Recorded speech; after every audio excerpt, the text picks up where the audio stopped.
Hello again, everyone. Welcome to my reaction to chapter 128 of Seraph of the End. It feels like this month has gone by really fast, but that might just be because everything in my life is kind of crazy right now.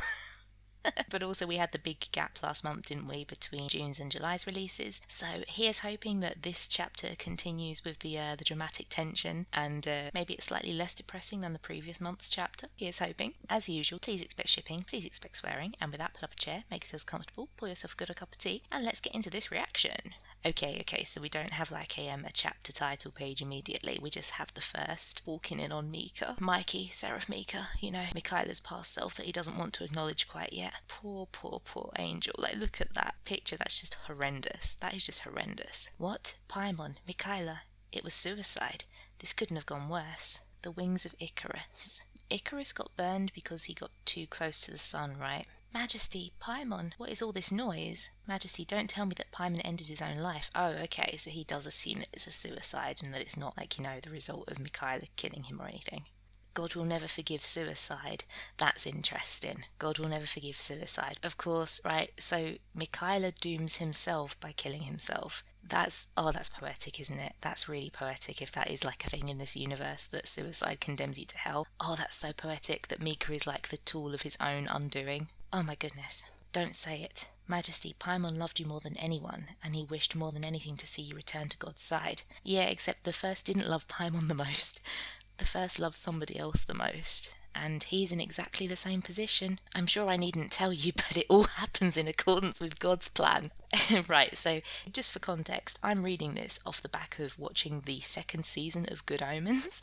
And if anybody doesn't know what Good Omens is, in a weird way, it's kind of like a really funny, sarcastic, irreverent version of Seraph of the End. At least season 1 is. Because in season 1 you have an angel and a demon who are trying to stop the apocalypse. And, you know, technically speaking, you and Michaela are kind of trying to do the same thing, right? But the tonal difference between Good Omens and this is just poles apart, like, my goodness.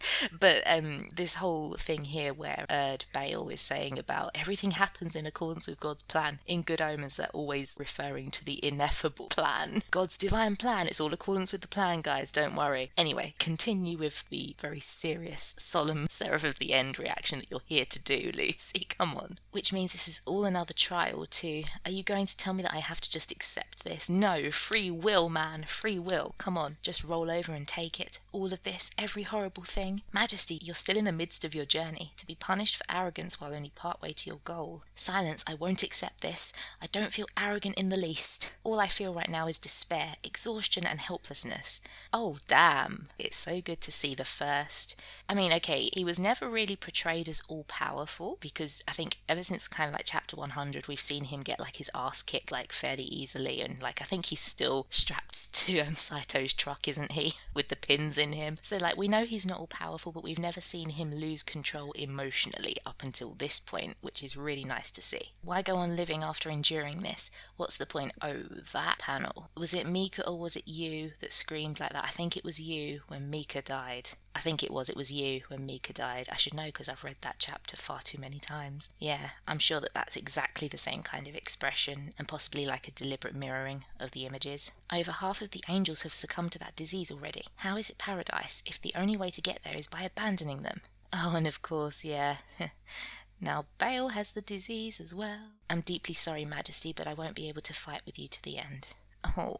Do you expect me to go alone? That was Paimon's wish. What about you then? I cannot leave Paimon on his own, I'm afraid. The two of us will stay here and watch over things for a time. Like, damn, it's really nice to see in the past Bale giving a fuck about Saito. Like, this is really quite sweet. And it really sort of makes you think, like, when they get reincarnated as vampires, like, what happens in that process?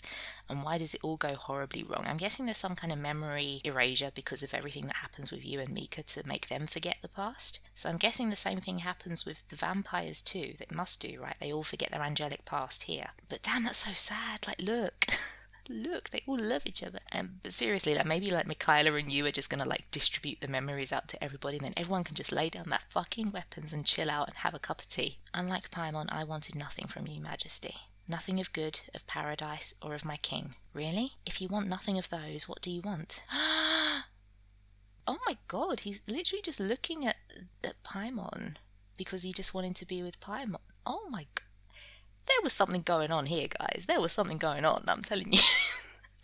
Although, there is the whole argument about, these are angels that we're looking at, and can you apply human romantic standards and human understandings of love to angelic creatures? To which I say yes, but the story is being told by a human being who is putting these things in the story for a reason, to make your mind go to certain avenues, because he's writing for a human audience, he's not writing for an angelic audience. Especially if, the text doesn't explain, the limitations on human angelic, differences. Once again, to go back to Good Omens, there's also a bit of a debate in that fandom about, how love is understood and so on. But season 2 has gone leaps and bounds to clarifying that, hasn't it, ladies and gentlemen, if you're in the Good Omens fandom. But yeah, season 2 really kind of shone a light on, hey, you know what?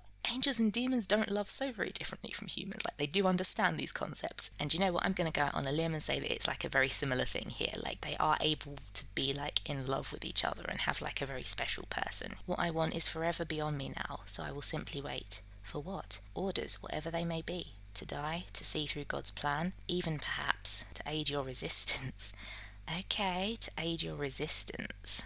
I'm confused now. Does Erd help the first? It's been so long. Does he help the first in the vampire era? I guess kind of maybe, because he's trying to stop Saito in the vampire era, and Saito is the one trying to stop the first in the modern era. So therefore, Erd/Bale is kind of the one helping him out. Do as you please, Majesty. I'll support you in whatever decision you make. Who knows? Perhaps this is all.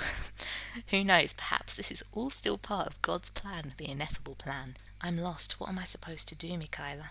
Not long after, Bale committed suicide. Holy shit. Wait, after all that talk about, waiting for orders and stuff, Bale committed suicide? He said it was so that his soul would be in the same place as Paimon's.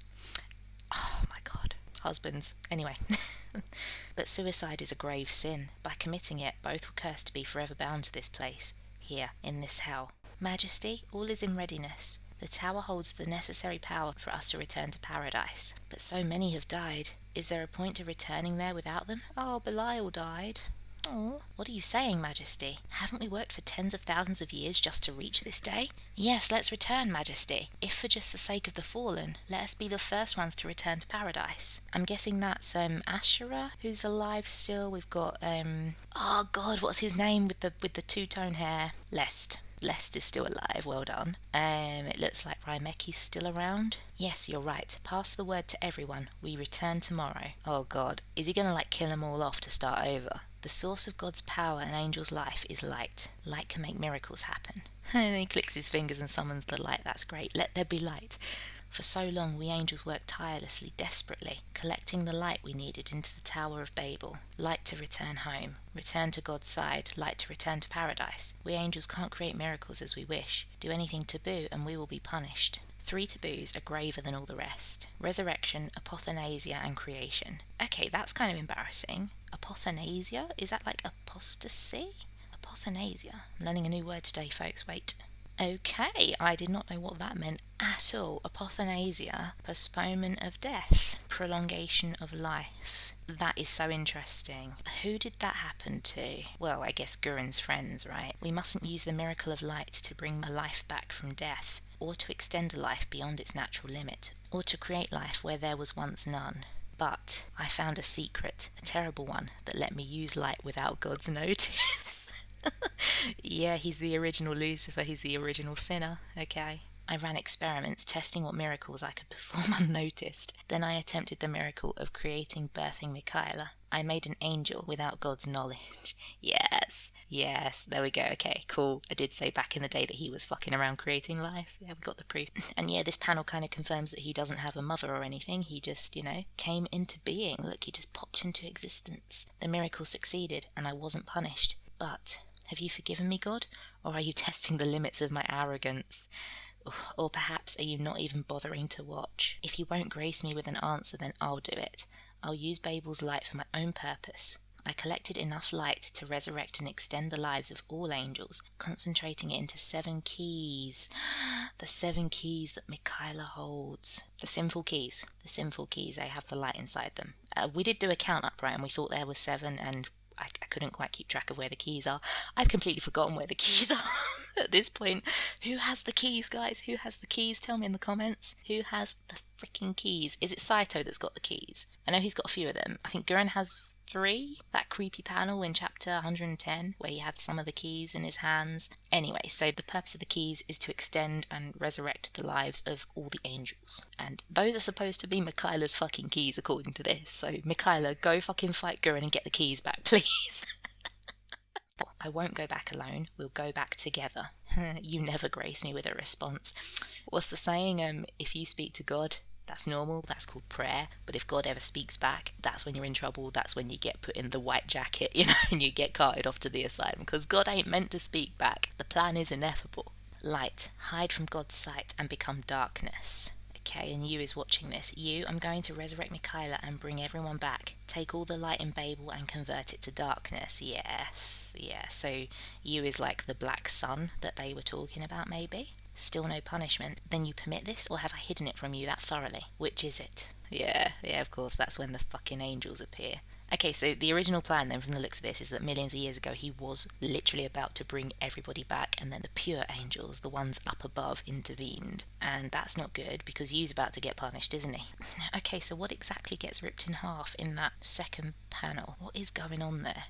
I'm just wondering, like, is it Yu that gets torn in half in the last bit? Like, there's clearly when all the angels are surrounding, like, the black sphere, there's like a splintering, and the thing splinters and then cracks, but is that Yu or not? It's so interesting, isn't it? Okay, so I guess that's the end of the chapter then. I really enjoyed that one. I felt like it was quite lore heavy, which I liked. I like when there's a lot of stuff that's packed in. We saw obviously more of Shikama's backstory. The Erd Saito like husband romance thing, like, oh my god, that's so touching. It's moving me in ways I shouldn't be moved because, like, who are these guys really? They're just kind of secondary supporting characters. But you know what? I actually do feel quite emotionally moved by them. So yeah, well done Kagami, points for that relationship. Yeah, aside from that, we obviously learned a bit more about how Shikama got into trouble, and we know that, I think we kind of knew that Yu was connected to the whole Dark Sun thing, but this is kind of confirming that, which is also really nice.